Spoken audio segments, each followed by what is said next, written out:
नमस्कार मित्रांनो, मराठी क्राईम स्टोरीमध्ये आपलं स्वागत आहे. आजची सत्य घटना आहे जळगाव जिल्ह्यातील चोपडा तालुक्यामधलं नेमगाव नावाचं गाव आहे आणि याच गावात राहणारा जगदीश काशीनाथ पाटील यांचं गेल्या 10 वर्षापूर्वी अनिता नावाच्या तरुणीबरोबर लग्न झालं. सुखी संसार सुरू झाला. आनंदात दिवस जात होते. अनिता आणि जगदीश यांना 2 मुले झाली. मुलगा हर्षद आणि मुलगी स्वामिनी.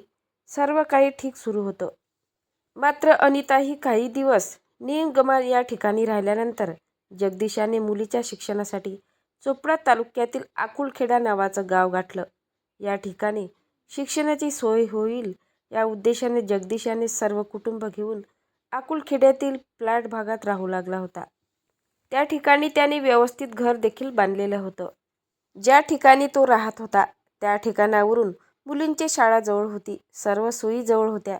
मुली शाळेत गेल्यानंतर आणि पती हा कामावरती गेल्यानंतर घरी फक्त त्याची पत्नी राहायची. अनिता ही घरातील सर्व कामे उरकून आपलं निवांत बसायची. त्यानंतर मुलींची शाळा सुटल्यानंतरच तिच्याबरोबर विरंगुळा करायची. अशा प्रकारे सर्व काही ठीकठाक सुरू होतं. आता त्यानंतर जगदीशने त्याची पत्नी अनिता हिला एक मोबाईल घेऊन दिला. मोबाईल घेऊन दिल्यानंतर हातात तर एक स्मार्टफोन आलेला होता. आता स्मार्टफोनचा वापर कशा पद्धतीने करायचा हे अनिताला सुरुवातीला माहीतच नव्हतं. परंतु जसजसे दिवस पुढे गेले ते म्हणतात ना, रिकामं डोकं सैतानाचं, त्या पद्धतीने अनिताचं झालं होतं. अनिता आता एकटीच घरी असल्यामुळे मोबाईलमधून कामातून वेळ मिळाल्यानंतर तिला जे काही वेळ भेटत होता त्या वेळात तिने सोशल मीडियाचा वापर करायला सुरुवात केली. सुरुवातीला तिला काहीच कळत नव्हतं, परंतु त्यानंतर तिला इंस्टाग्राम कळू लागलं, फेसबुक कळू लागलं, व्हॉट्सअप कळू लागलं. हे सर्व तिच्या डोळ्यासमोर मोबाईलद्वारे येऊ लागलं होतं. आता यामध्ये ज्या पद्धतीनं अनिता शांत बसत होती, मात्र आता मोबाईल भेटल्यामुळे आणि त्यात अनिताचं मनोरंजन देखील होऊ लागलं होतं. सुरुवातीचा किळसवाणा वाटणारा सोशल मीडिया आता अनिताला खूपच आवडू लागला होता. त्याच्यावर वेगवेगळे दिसणारे चेहरे, पुरुष महिला कशा प्रकारे आनंदात राहतात, कशा प्रकारे रील्स तयार करतात, हे सर्व आता अनिताच्या डोक्यात बसलेलं होतं. ज्या प्रकारे महिला करतात, पुरुष करतात, आता त्या पद्धतीनं आपणही करावं हे अनिताच्या मनात बसलं होतं आणि ते पूर्ण करण्याच्या पाठीमागे आता अनिता लागली होती. मात्र म्हणतात ना, फांदीवर कावळा बसावा आणि फांदी तुटावी, अगदी त्याच पद्धतीने अनिताच्या बाबतीत घडलं होतं.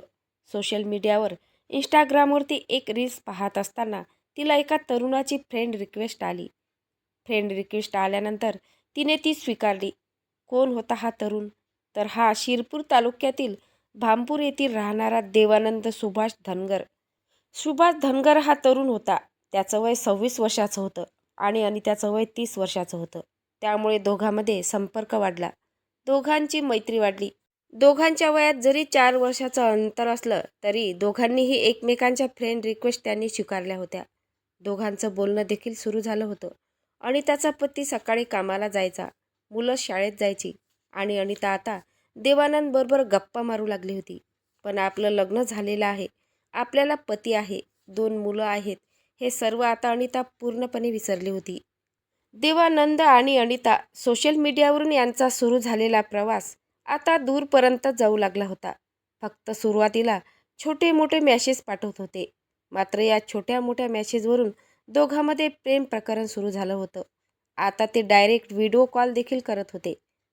मात्र हे आता वाढत चाललेलं प्रेम थांबेल की नाही याची मात्र चिंता होती. देवानंद हा अनिताच्या प्रेमात एवढा वेडापिसा झाला होता की त्याने आता त्याच्या छातीवर आणि दंडावर अनु माझी बायको अशा प्रकारे गोंधवून घेतलं होतं. अनिताला देखील देवानंद आपल्यावर एवढा प्रेम करतो यामुळे ती देखील खूप आनंदी होती आणि तिने त्याच्याबरोबर आनंदात वेळ घालवायला सुरुवात केली. हे सर्व सुरू असताना मात्र अनिताने पती जगदीश याच्या कानावर थोडीसुद्धा भनक देखील लागू दिलेली नव्हती. पतीच्या पाठीमागे अनिताने देवानंदबरोबर मौज मजा करायला सुरुवात केली होती. पण एक दिवस देवानंद यांच्या पत्नीने त्याने जे छातीवर ज्या पद्धतीने गोंधन केलेलं होतं अनु नावाचं, ते तिनं पाहिलं आणि त्यामुळे देवानंदच्या घरात वाद होण्यास सुरुवात झाली होती. शेवटी देवानंदचं अनितावर एवढं प्रेम होतं की त्यामुळे तो पत्नीला सोडून देण्यासाठी देखील तयार झाला. मात्र एवढं सर्व प्रकरण घरात सुरू होतं हे सर्व देवानंदने अनिताला कळू दिले नाही. एवढंच नाही तर आपलं लग्न झालं आहे हे देखील देवानंदने अनिताला सांगितलेलं नव्हतं. आता जवळपास 3 वर्ष सुरू झालेलं प्रेम हे आता थांबत नाही. या उद्देशाने देवानंद याने देखील पत्नीला सोडचिठ्ठी देऊन टाकली. असेच दिवस जात होते. अनिता आणि देवानंद यांच्या प्रेमाला आता 4थं वर्ष सुरू झाले होते. पण अचानकच अनिताला अशी एक चूक लक्षात आली की या अनैतिक संबंधामुळे, प्रेमामुळे आपल्या कुटुंबाला धोका आहे. हे नातं आपल्या संसारासाठी घातक आहे हे जेव्हा अनिताच्या लक्षात येऊ लागलं, त्यामुळे तिने देवानंदला टाळायला सुरुवात केली. त्याचे फोन उचलणं बंद केलं, त्याला तर ब्लॉकच करून टाकलं. पण देवानंदसाठी ती एक फक्त ओळख नव्हती, तर तो अनिताच्या प्रेमात एवढा वेडापिसा झाला होता की तू माझ्यापासून दूर कशी जाते हेच मी बघतो, अशा प्रकारची तो धमकी देऊ लागला होता. आणि त्यानं त्याला 3 वर्ष झुलवत ठेवलं होतं. त्यामुळे त्याची पत्नी देखील त्याला सोडून गेलेली होती. एवढं प्रेम तो अनितावरती तो करत होता. त्यानंतर अनिता ही ज्या पद्धतीने वागत होती, त्यानंतर त्याने आकुलखेड्यातील जो प्लॉट भाग आहे त्या भागात त्याने घिरट्या मारायला सुरुवात केली आणि अनिताच्या घराभोवती देखील घिरट्या मारायला सुरुवात केली. मात्र एक दिवस अनिताने त्याला पाहिलं आणि त्यानंतर तिने लगेच दरवाजा बंद करून घेतला आणि घरात शांत बसली. 4 वर्ष देवानंद हा अनितावर प्रेम करत होता. तो वेडापिसा झाला होता आणि अचानकच अनिताने त्याचा संपर्कच तोडून टाकलेला होता. जर देवानंद याच्याबरोबर बोलले तर सर्व भांडाफोड होईल, या उद्देशाने अनिता आता त्याच्याशी बोलत नव्हती. त्यामुळे ती घराचा दरवाजा लावायची आणि घरात बसायची. 28 फेब्रुवारी 2026 शनिवार दिवस होता. सकाळ झाली होती आणि अनिता घरातील सर्व कामाला लागलेली होती. पती जगदीश हा आईला भेटण्यासाठी निमगव्हाण या ठिकाणी मोटारसायकलने पोहोचला. दोन्ही मुले सकाळी शाळेत गेलेली होती. उन्हाळ्याचे दिवस असल्यामुळे अनिताने कुरडई आणि पापड्या घालण्याचा बेत टाकलेला होता. त्यामुळे तिने घराशेजारच्या आजूबाजूच्या ज्या महिला होत्या त्यांना बोलावून घेतलं होतं. सकाळी 9 वाजले होते. सर्व महिला जमा झाल्या होत्या आणि त्यांचा कुरड्या पापड्या घालण्याचं काम देखील सुरू झालेलं होतं. सर्व काही ठीक सुरू होतं. अनिताने सर्व महिलांबरोबर कुरड्या पापड्या घातल्या. हे सर्व काम करताना जवळपास पाऊण तास त्या ठिकाणी लागला होता. जवळपास 9:45च्या सुमारास अनिताने घरात प्रवेश केला. त्यानंतर परिसरात शांतता दिसत होती. काही वेळानंतर अनिता अंगणातून सर्व आवरून गेली होती. तिने घराचा दरवाजा लावला होता. मात्र तिच्या घराभोवती घिरट्या मारणारा देवानंद याने अनिताच्या घरात त्याच वेळी प्रवेश केला. अनिताच्या घरात देवानंद याने प्रवेश केल्यानंतर अनिताने त्याला पाहिलं आणि पाहिल्यानंतर ती घाबरून गेली.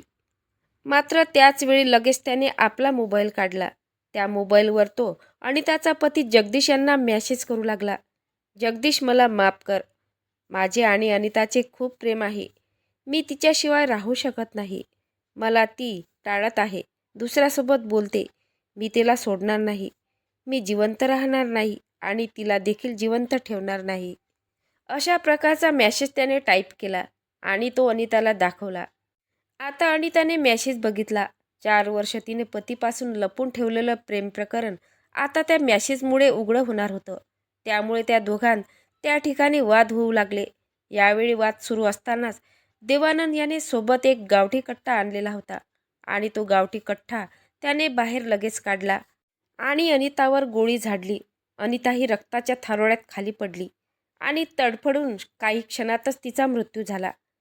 आणि त्यानंतर देवानंद याने त्याच गावठी कट्ट्याने स्वतःवर देखील गोळी झाडली. शनिवारचा दिवस असल्यामुळं शाळेत गेलेली ती मुलगी 4थ्या वर्गात शिकणारी हर्षिका ही घरी आली. घराचं दार बंद होतं, गेट बंद होतं. तिने घरात प्रवेश केला.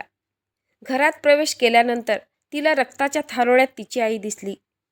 आईचा आणि त्या अनोळखी तरुणाचा मृतदेह पाहून ओरडत रडत आईच्या हातातील मुलीने मोबाईल घेतला आणि वडिलांना फोन केला. वडिलांनी पोलिसांना फोन केला. पोलीस टीम अप्पर पोलीस अधीक्षक कविता नेरकर, पोलीस अधिकारी अण्णासाहेब भोलक, पोलीस निरीक्षक मधुकर साळवे या ठिकाणी पोचल्यानंतर त्यांनी पाहणी केली आणि दोघांचेही मृतदेह PM साठी पाठवण्यात आले. परंतु ज्या प्रकारे हे सर्व काही झालेलं होतं ते सर्व प्रेम प्रकरणातून झालेलं होतं.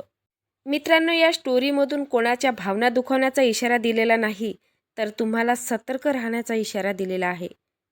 ज्या पद्धतीने आपण समाजात वावरतो, सोशल मीडियावरचा वापर करतो, त्यावेळेस आपण भान ठेवलं पाहिजे की आपण काय करत आहे. आपलं लग्न झालेलं आहे, सुखी संसार आहे, आपल्याला पती आहे, 2 मुलं आहेत. जर आपण सोशल मीडियावर एखाद्या तरुणासोबत गप्पा गोष्टी करत असेल तर गप्पा गोष्टी करणं काही वाईट नाही, पण त्या मर्यादात त्याच ठिकाणी थांबायला पाहिजे. परंतु जवळपास 4 वर्ष अनिताने देवानंदला झुलवून ठेवलं, त्याच्याशी अनैतिक संबंध ठेवले. या सगळ्या कारणामुळे देवानंदची बायको देखील त्याला सोडून गेली. जेव्हा अनिताची चूक तिच्या लक्षात आली आणि तिने त्याला इग्नोर करायला सुरुवात केली, तेव्हा देवानंद याला ते सहन झालं नाही. अनितासोबत बोलण्यासाठी तो विडापिसा झालेला होता. याच कारणातून त्याने अनितावर गोळी झाडली आणि स्वतःवर देखील गोळी झाडली. दोघांचाही संसार उद्ध्वस्त झाला. मित्रांनो, या घटनेबद्दल तुम्हाला काय वाटते नक्की कमेंट बॉक्समध्ये सांगा. नवीन असाल तर चॅनलला सबस्क्राईब करा, लाईक करा. भेटूया पुढल्या व्हिडिओत. जय महाराष्ट्र.